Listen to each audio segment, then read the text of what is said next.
오늘도 참으로 좋은 날입니다. 오늘은 8월 21일 목요일입니다. 오늘도 주님의 은혜가 삶 가운데 풍성하게 쏟아지기를 축복합니다. 그리고 오늘도 큐티하는 모든 분들을 예수님의 이름으로 사랑하고 축복합니다. 오늘은 에베소서 2장 11절에서 22절 말씀을 통해서 우리의 화평, 예수 그리스도라는 제목으로 함께 묵상해 보도록 하겠습니다. 본문 요약은 이렇습니다. 바울은 그리스도 밖에 있었던 너희가 그리스도의 피로 가까워진 것을 생각하라고 말씀하십니다. 또한 그는 예수님이 원수된 것을 십자가로 소멸하셔서 우리를 하나님과 화목하게 하셨다고 말씀하십니다. 그리고 너희는 외인도 나그네도 아니요 하나님의 권속이라고 말씀하시는 내용입니다. 말씀의 거울로 내 신앙 점검하기 1번을 봅니다. 나는 내 허물과 죄를 감춥니까? 아니면 그리스도의 피로 구원받은 것을 자랑하고자 그것을 드러냅니까? 11절에서 13절을 보면 세상은 사람들에게 부끄러운 과거를 잊으라고 말합니다. 하지만 사도 바울은 우리에게 구원받기 이전의 신분을 생각하라고 말하죠. 구원받기 전에 죄와 허물을 잊어버리지 말고 오히려 말씀을 통해 기억하며 회개하라는 것입니다. 우리는 과거 이방인으로 언약도 소망도 없던 인생임을 고백하며 오직 그리스도의 피로 구원받은 것을 드러내야 합니다. 이것이 우리의 자랑인 줄로 믿습니다. 그래서 나는 내 허물과 죄를 감춥니까? 아니면 그리스도의 피로 구원받은 것을 자랑하고자 그것을 드러냅니까라고 했을 때 저는 허물이 많습니다. 죄가 많습니다. 그것을 자랑하지는 않습니다마는 나 같은 사람이 죽어야 되는데 예수 그리스도의 피로 구원받은 것을 늘 감사하면서 나 같은 사람이 지금도 살아서 하나님이 일을 한다고 간증하고 다니며 자랑하고 있습니다. 오늘 여러분이 살아가는 그것이 하나님이 은혜인 줄 믿고 오늘 내가 산 것이 하나님의 은혜라고 하면서 간증하며 살아가는 그런 삶을 하나님께서 기뻐하실 줄로 믿습니다. 2번을 봅니다. 가족이나 지체와 하나 되지 못하게 하는 나의 맡긴 담과 법조문은 무엇입니까? 14절에서 18절을 보면 예수님은 하나님과 우리 사이에 맡긴 담을 허무시고 법조문으로 된 계명의 율법을 파하셨습니다. 그리고 십자가로 한 몸이 된 유대인과 이방인은 한 성령으로 하나님께 나아감을 얻었습니다.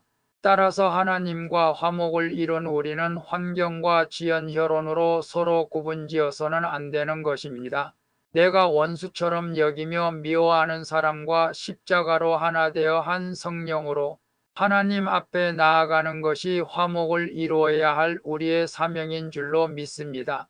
그래서 가족이나 지체와 하나 되지 못하게 하는 나의 맡긴 담과 법조문은 무엇입니까? 라고 했을 때 저는 사촌들을 전도하면서 특별히 함께 대학 공부를 했던 사촌이 있습니다. 그거 어려움을 겪었는데 그런데 안타깝게도 그 외가 쪽에 지원을 받고 사업에 성공했습니다. 근데 대학 시절에 함께 교회를 다녔지만 지금은 불교를 믿음으로 불교로 전향을 하게 되었습니다. 너무나 속상하고 안타까운 일입니다. 그렇다고 사촌 동생을 멀리할 수는 없고 그럼에도 불구하고 저는 늘 그들과 운동을 통해 함께하면서 사랑한다고 하면서 교제를 나누고 있습니다. 그리고 기도합니다.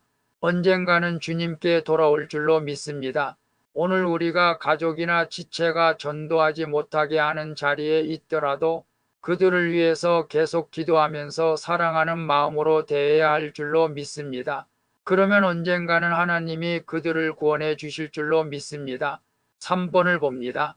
나에게 말씀의 터 위에서 서로 연결되어 함께 지어져 가는 공동체가 있습니까?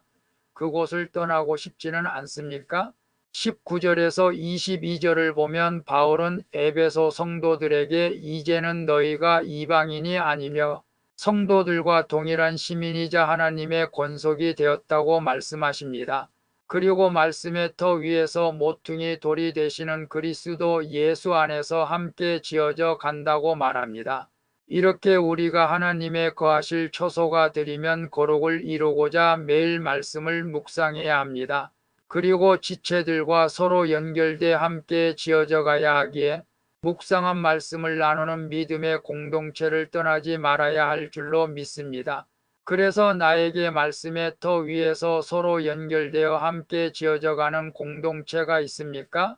그것을 떠나고 싶지는 않습니다. 라고 했을 때 저는 어제 수요 예배에 예레미야 선지자 말씀인 예레미야 20장 9절 말씀을 통해서 다시는 하나님의 말씀을 선포하지 않으려고 하지만 내 마음에 불붙는 것 같아서 견딜 수 없어 또 하나님 말씀을 전하는 하나님의 말씀을 전했습니다. 우리가 교회에 가고 싶지 않더라도 기도하고 싶지 않더라도 전도하고 않고 싶더라도 하나님의 말씀에 붙잡히는 자가 되면 우리는 하나님의 을 떠나지 않게 될 줄로 믿습니다. 그런 은혜가 오늘 큐티하는 여러분들에게 있기를 예수님의 이름으로 축복합니다. 기도하겠습니다. 주님, 세상에서 소망도 하나님도 없던 자를 그리스도의 피로 하나님과 가까워지게 하시니 감사를 드립니다. 그러나 여전히 가족과 이웃을 원수처럼 지내며 십자가로 하나 되지 못하는 것을 용서해 주시옵소서. 주님, 이제 더욱 말씀의 터 위에서 교회 지체들과 서로 연결되어 한 성전으로 지어가게 해 주시옵소서. 예배 드리지 않고 기도하지 않으면 견딜 수 없는 마음으로 예배하고 기도하며 말씀을 묵상하게 해 주시옵소서. 나의 주가 되시는 예수 그리스도의 이름으로 기도합니다. 아멘. 오늘도 수고하셨습니다. 사랑합니다. 축복합니다. 샬롬.